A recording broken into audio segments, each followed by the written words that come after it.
बिटिसिआव हाग्रामा महिलारिनि नखर सोमोन्दोनि बिपिएफ दोलो जानो थांगासिनो बाहागि दोलो हाग्रामा महिलारिनि बिपिएफ दोलोआ सोलायनाय लामायाव फैबाय।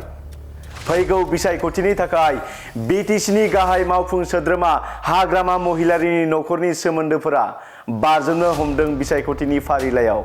मैया बिटिसिनि गाहाय मावफुं सोद्रोमा हाग्रामा महिलारिया फैगौ बिसायख'थिनि थाखाय बिपिएफ दोलोनि बिजाथिफोरनि मुं फारिलाइखौ फोसावनानै होदोंमोन। मोन 11 बियाबाव सा 11 बिजाथिफोर, बेनि गेजेराव 3 नं क'क्राझार बियाबाव हाग्रामा महिलारिनि आंगो बिसि सेवली महिलारिनि मुङा ओंखारदों।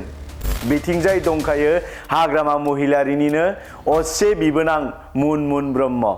आथिखालाव मुनमुन ब्रह्मआ बिटिसि खुंथायनि इएम गोहोआव दंखायो। थेवब्लाबो बिबोनां मुनमुन ब्रह्मआ फैगौ विधानसभा बिसायख'थिनि थाखाय 4 नं पर्बतजरा बियाबनिफ्राय टिकेट दाबिदारमोन। हाग्रामा महिलारि दैदेननाय बिपिएफ दोलोआव दैदेनगिरिनि आंखाल जाबाय नामा? राजखान्थि फोथाराव नखर सोमोन्दोनि बेक्तियाल' खाबुखौ मोनोब्ला दोलोनि गुबुन दैदेनगिरिफोरा माब्ला मोनगोन सनानि खाबुखौ?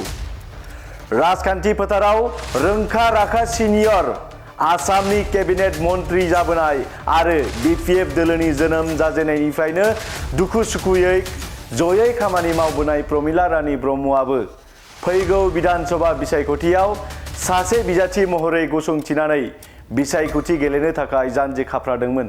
नाथाय महिलारिजों नेवसिजाबाय आरो टिकेट मोननांगौनिफ्राय गोजानाव थानांबाय। बे जाबाय नखर पलिटिक्स। दा बारग' मन्त्रि प्रमिला रानी ब्रह्मनि राजखान्थि थासारिया मा जागोन?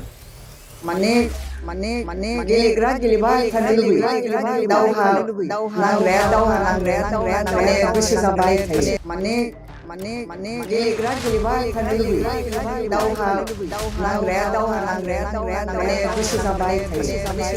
बिथाङा समाजनि थाखाय बिराद खामानि मावलांदों। बिथांनि अबदानफोरावबो माने ना खालामनो हाया। बिथाङा दिनैहाय बियो सम्पूर्ण पार्टीनि डिसिसनमोन आरो आं बेखौ सन्मान होयो बिथांखौ आरो फैगौ दिनाव आं बिथांनिफ्रायबो आशीर्बाद लायगोन। देशआव बयहाबो माने गावखौ बानायनानै लानायनि अधिकार दं। बे हिसाबै बयबो माने गेलेनो गोसो जायो। बे गोसो जानाया माने दाय गोनां नङा, दाय गैया। जायफ्रानोखि लुबैगोन टिकेट नागिरगोन बिसोरो दायनिगिरि नङा आरोखि, दाय गैया।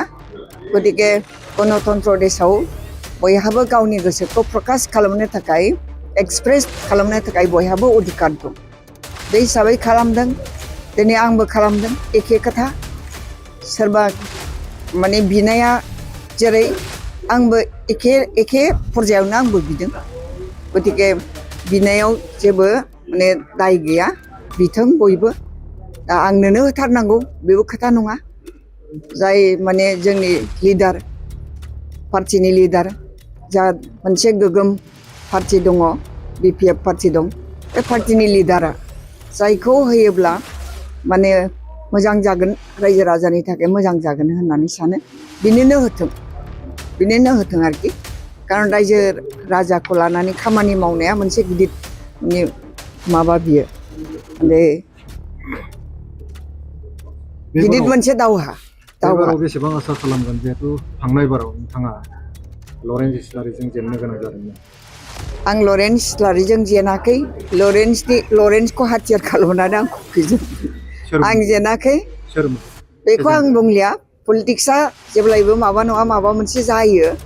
पलिटिक्सआव जों जुदि गोरोन्थि खालामदोंबा बेबायदिनो माने फेजेनजागोन जोंबो।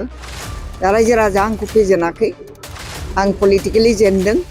लरेन्सआ आंखौ फेजेननो हाया आरो दाबो फेजेननो हाया। थांनाय बारावबो आं देरहाखायोमोन, खिन्थु आङो सिगाङावनो मिथिखादों। सिगाङाव मिथिखानाय हिसाबै आं चेलेन्जखौ खालामाखै आरोखि। बे बाराव टिकेट मोननाया देरहागोन आरो